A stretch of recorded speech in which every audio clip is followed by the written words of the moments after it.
Assalamualaikum warahmatullahi wabarakatuh. Perkenalkan, nama saya Anisha Kanza Alfiatul Janah Arungkemani, NPM 20820100019 dari kelas paralel A. Saya di sini akan menjelaskan tentang Research Allocation Algorithm. Nah, seperti pada algoritma Bunker yang menggunakan beberapa jenis tabel seperti alokasi dan permintaan, semua itu tersedia untuk memahami keadaan sistem. Keadaan sistem dapat dipahami melalui tabel dan grafik. Jadi, grafik alokasi sumber daya menjelaskan bagaimana keadaan sistem dalam hal proses dan sumber daya, seperti berapa banyak sumber daya yang telah tersedia, berapa banyak yang dialokasikan, dan apa permintaan dari setiap proses. Semuanya dapat direpresentasikan dalam bentuk diagram. Jadi, salah satu keuntungan memiliki diagram adalah terkadang deadlock dapat dilihat secara langsung dengan menggunakan RAG atau Research Allocation Graph. Tabel lebih baik jika sistem berisi banyak proses dan sumber daya, sedangkan grafik lebih baik jika sistem berisi sedikit proses dan sumber daya. Grafik alokasi sumber daya adalah bentuk visualisasi dalam mendeteksi maupun menyelesaikan masalah deadlock. Sebuah sistem komputer terdiri dari berbagai macam sumber daya atau resource, seperti misalnya fisik, contohnya perangkat dan memori. Yang kedua ada logika, contohnya log dan database record. Yang ketiga ada sistem operasi, contohnya ada PCB slot. Dan untuk yang terakhir ada aplikasi yang contohnya berkas. Dan di sini graf sendiri mengandung simpul dan tepi. Jadi RAG juga mengandung simpul atau vertis dan tepi atau edge. Dalam RAG, simpul ada dua jenis. Yang pertama ada titik proses atau proses vertex yang bentuknya berupa lingkaran. Dan yang kedua ada titik sumber daya, yaitu titik sumber daya ini dibedakan menjadi dua jenis, yaitu yang pertama ada sumber daya jenis intens tunggal dan yang kedua ada sumber daya jenis intens multi sumber daya. Dan untuk sumber daya jenis intens tunggal ini direpresentasikan sebagai kotak yang di dalam kotak ada satu titik. Jadi jumlah titik menunjukkan berapa banyak contoh yang ada dari setiap sumber daya. Sedangkan sumber daya jenis intens multi sumber daya itu juga direpresentasikan sebagai kotak. Di dalam kotak akan ada banyak titik.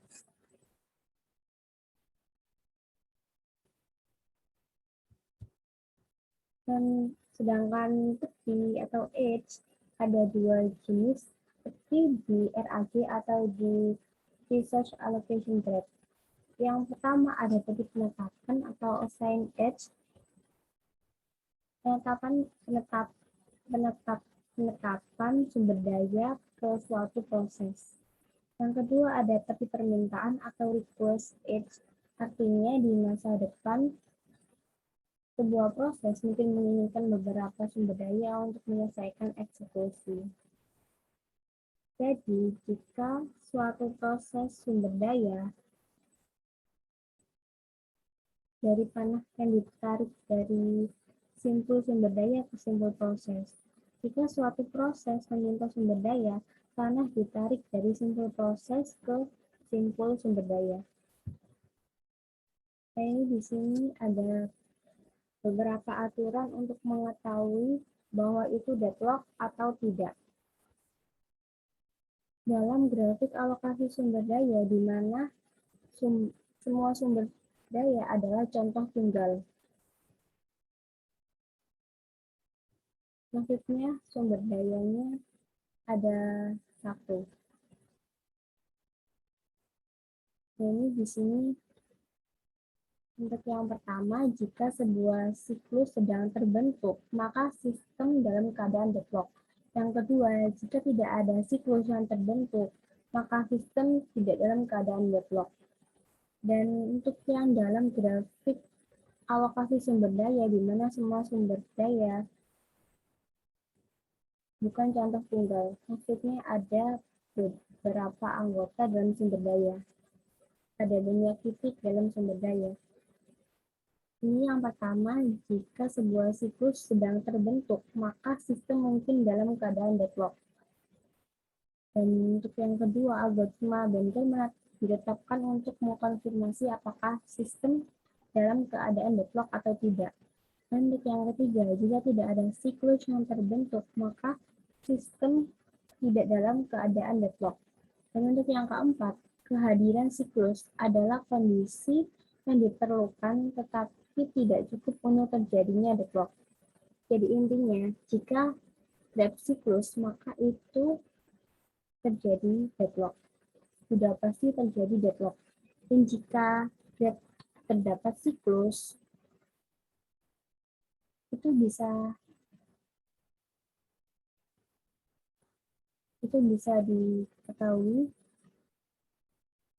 Untuk yang pertama, jika hanya satu anggota tiap jenis research, maka terjadi deadlock.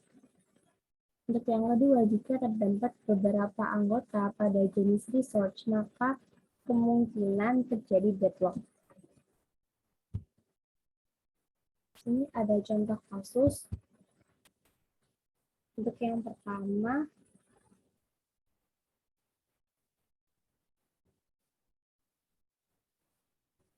pada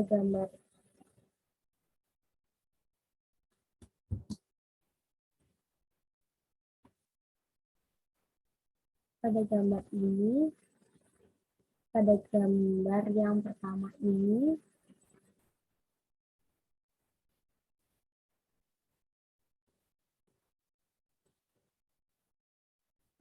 T1 sedang menggenggam R1, sedangkan T1 ini juga menunggu R2, dan R2 ini dan P2 ini sedang menggenggam R2, dan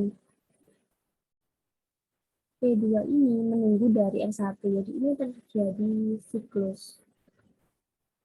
R1 menginginkan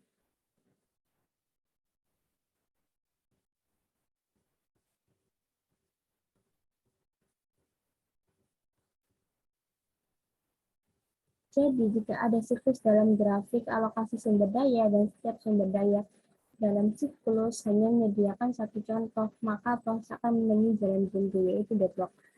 Sedangkan contoh di proses 1 memegang sumber daya R1, proses kedua memegang sumber daya R2, dan proses P2 menunggu R2, dan proses P2 menunggu R1, maka proses P1 dan proses P2 akan menemui deadlock. Jadi ini contoh untuk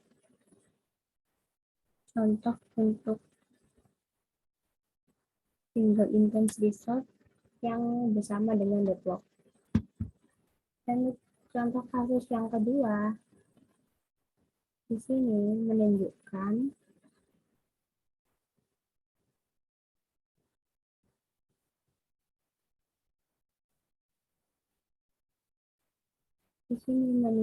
bahwa P1 sedang menggenggam R1 dan P2 sedang menggenggam R2. P3 ini menginginkan sedang menunggu R1 dan P3 ini juga menunggu R2. Jadi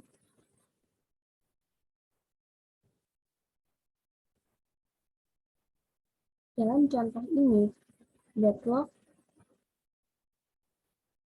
Dalam contoh ini ada kebuntuan karena tidak ada ketergantungan tidak bergantung. Jadi siklus dalam tipe sumber daya intens tunggal ini adalah kondisi yang cukup untuk deadlock. Tapi tidak deadlock karena ini bersifat terbuka dan Dan suatu saat P1 akan melepaskan R1, habis itu P3 akan bisa menggunakan R1. Dan suatu saat juga P2 akan menyelesaikan sumber daya atau melepas sumber daya. Habis itu P3 akan bisa mengakses R2. Jadi begitu. Jadi itu tadi tidak deadlock. Dan untuk contoh kasus yang ketiga,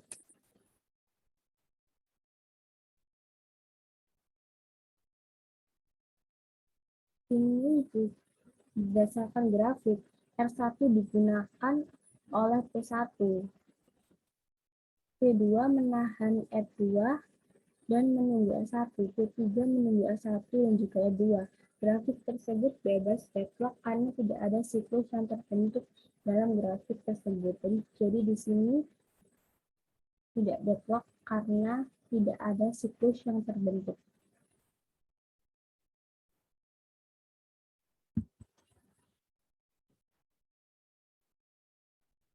Dan untuk contoh kasus yang keempat atau contoh kasus yang terakhir, di sini dalam satu sumber daya ada dua anggota. Di sini terjadi siklus.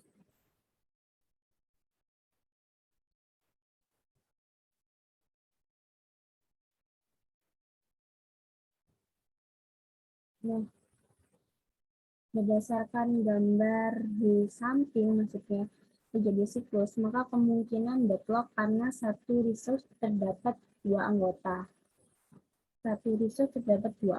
Jadi, suatu proses jika masuk ke dalam siklus, dia tidak akan bisa melepas resource yang ada di genggamannya.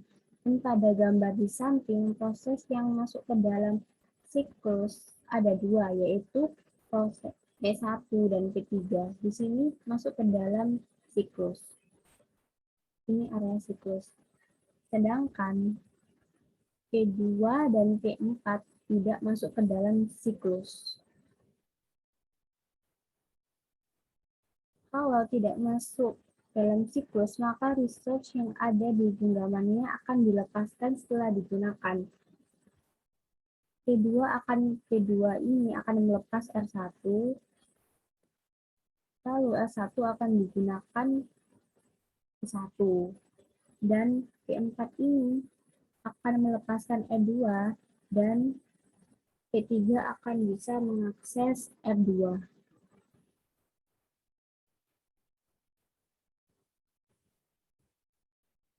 Jadi, aman, semua proses mendapatkan resource yang diminta sehingga tidak terjadi deadlock.